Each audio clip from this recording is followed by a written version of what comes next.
It's easy to write everything down, but to get it from the paper out to you, we'll just see how that goes. But I'd like to share how two simple things, God winks and pennies from heaven, they've become my anchors for my faith in Jesus Christ. Has anyone heard the term God wink before? Can you imagine God up in heaven looking down at you and smiling and winking? How are you to know God is doing this?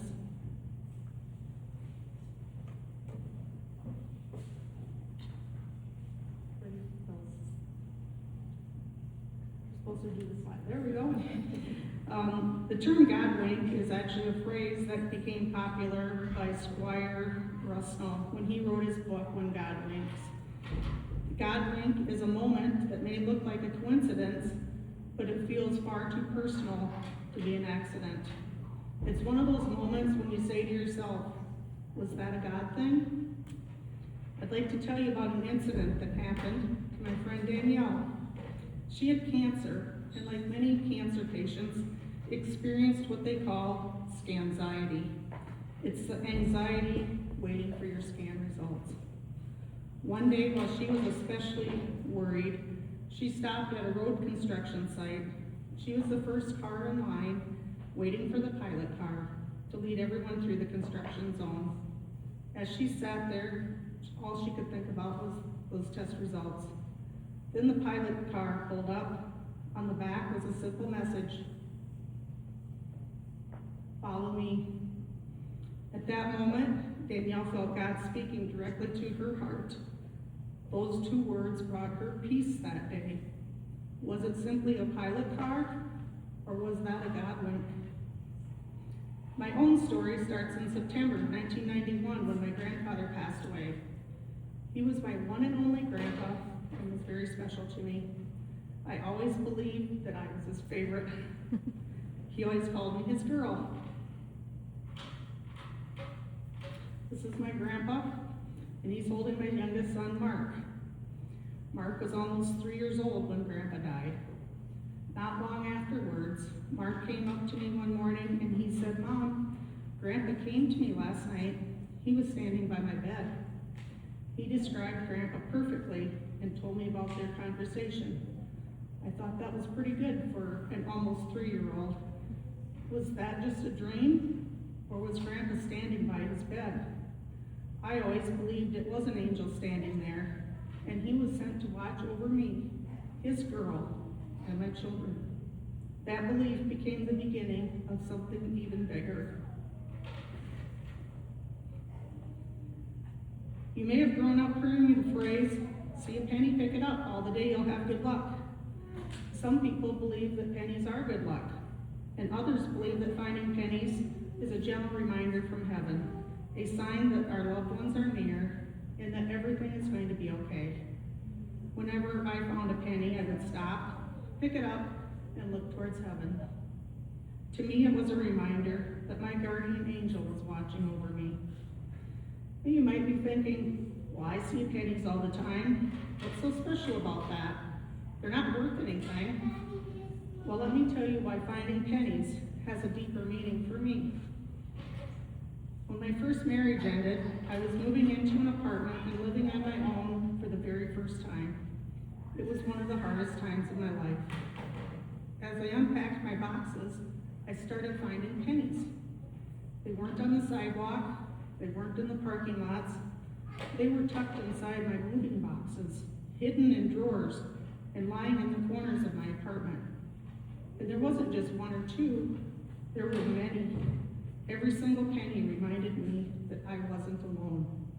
Those pennies gave me hope. They reminded me that God was with me and everything was going to be okay. Those little reminders became one of the anchors for my faith. In February of 2017, our church took its first mission trip to Haiti. I desperately wanted to go, but I was also terrified. The deposit was $600, and at that time I simply didn't have the extra cash, so I prayed.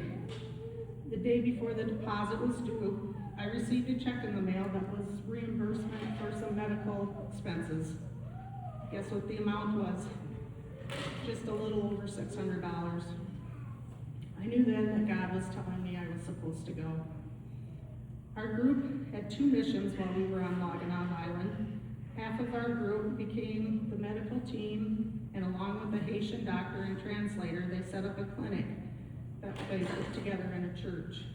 The Haitian people came from town, from miles and miles around, and from out in the bush to get their treatments for their injuries and ailments, because there wasn't a regular clinic there. I was in the second group, the construction team. We rode in the back of a pickup for 9 miles to our construction site. It took an hour to drive those 9 miles. It was there that we began building a clinic from a home that had been damaged. We worked alongside the Haitian men. We mixed the concrete by hand, scooped it into a bucket, and carried it to the building. It was a very slow process. Both of our groups also visited a school where we gave out school bags filled with supplies and served their lunch. We also learned what to not put in that supply pack, because we had glue sticks in there and they had no idea what that was. They thought it was chapstick. It's like, no. So, and we also served them their lunch that day. And for most of those children, that was their only meal. Every night, we each told our highs and our lows for the day. And throughout the duration of the week, we were challenged to discover our true purpose for the trip. I was still searching for my true purpose when we left.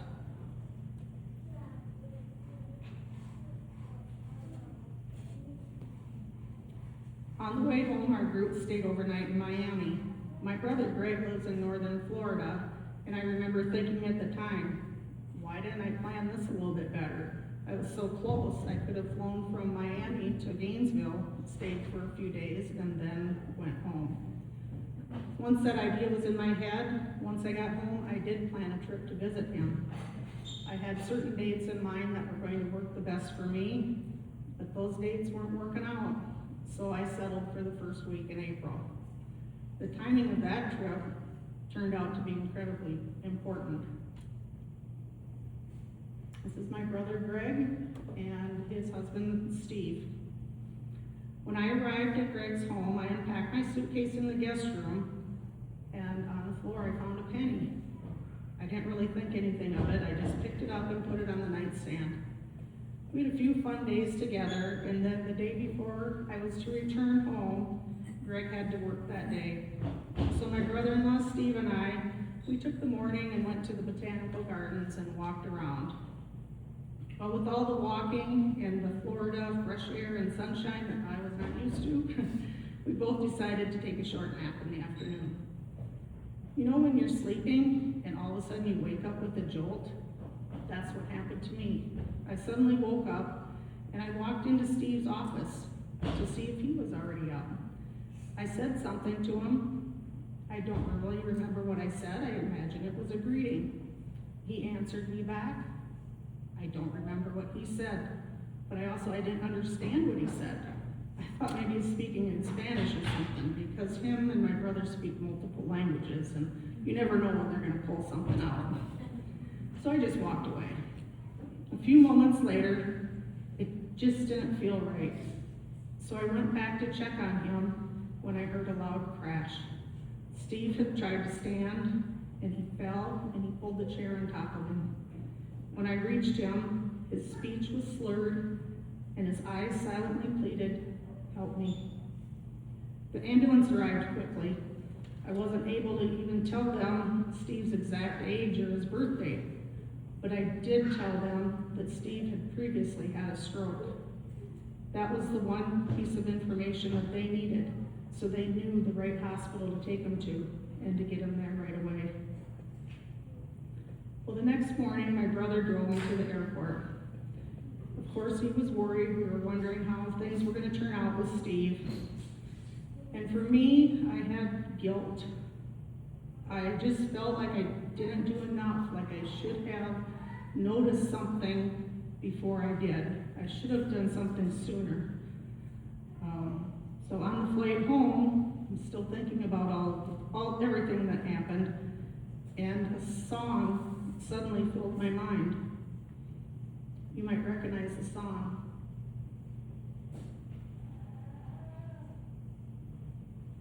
And they're going to play the song here for you.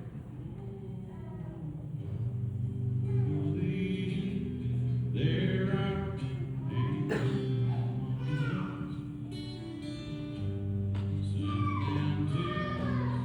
from somewhere above, they come with me in our darkest hours. Show us how to live, teach us how to give, guide us with a light of love.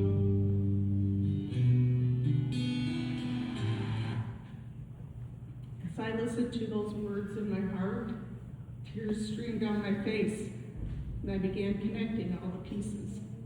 The unexpected $600, the mission trip, the overnight stay in Miami, the delayed travel dates, the sudden awakening from my nap, and I was there at exactly the right moment I needed to be.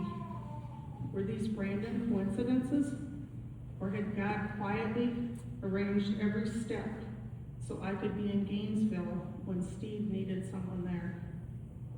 When my plane landed, I texted my brother and told him, "There's a penny on the nightside table in the guest room. Save it for me. I'll explain later." Well, Steve did suffer a stroke, and because we got medical right away, I told him that he had previously had a stroke. He was able to return home in 24 hours. Well, after my return home, it wasn't long before pennies started showing up again. I found them again in odd places. After a while, I started putting a note with them. Here's some of the examples. Easter Sunday, found this penny by the rocks by my garage.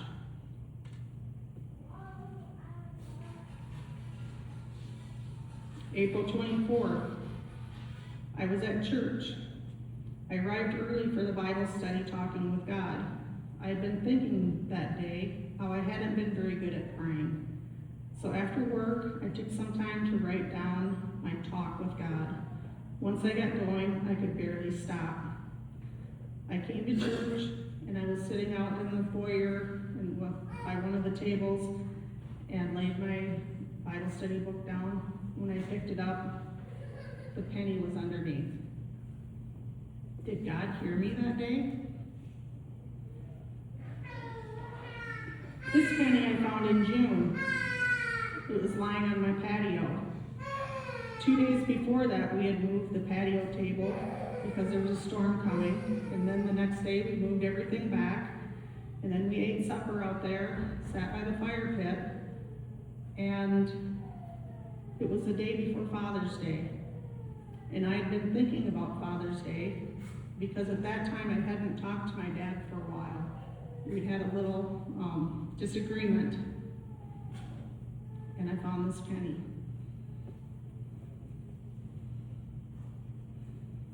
This next one I found in my bathroom on the floor, underneath the little stool that we used to step out of. And been in the bathroom several times, moved the stool, and this time the penny was laying underneath. Right after that, I noticed my dad had called me. I felt like God was trying to get my attention with all these pennies, and he wanted me to do something, but I didn't know what. And one day, while I was attending a speaker showcase, it was a day-long event, listening to speakers talk for 10 or 15 minutes in hopes that you like their performance enough that you will hire them for your corporate event.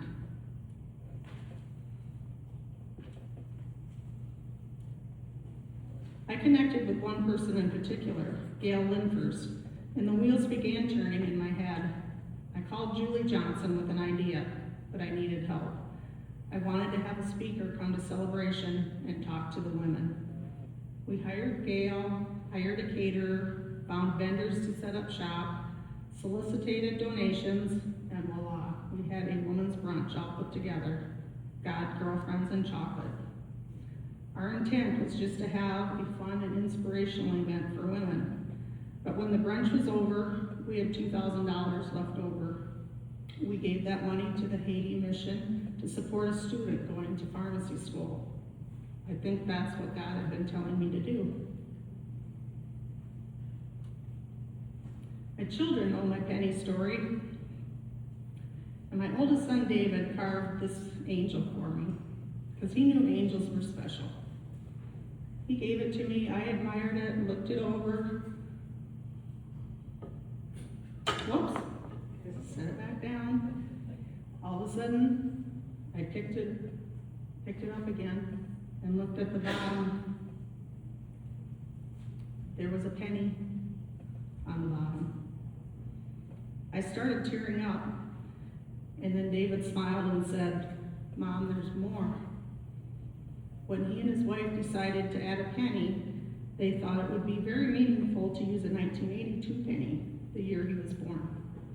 As they searched through their pile of pennies, one accidentally fell to the floor, and when they picked it up, it was the 1982 penny that they needed. Another coincidence, or was that another God wink? These stories are why my faith is anchored in God. Will everybody believe that every penny comes from heaven? Probably not. But every time I find one, I pause. I remember that God sees me and He is with me, and that He often speaks in quiet ways if I'm willing to notice. So the next time you see a penny lying on the ground or on your tables, pick it up, pause for a moment, and ask yourself,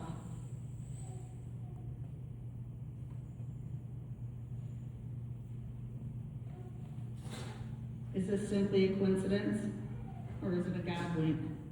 Because sometimes the smallest things become the greatest reminders that God's been with us all along. Thank you.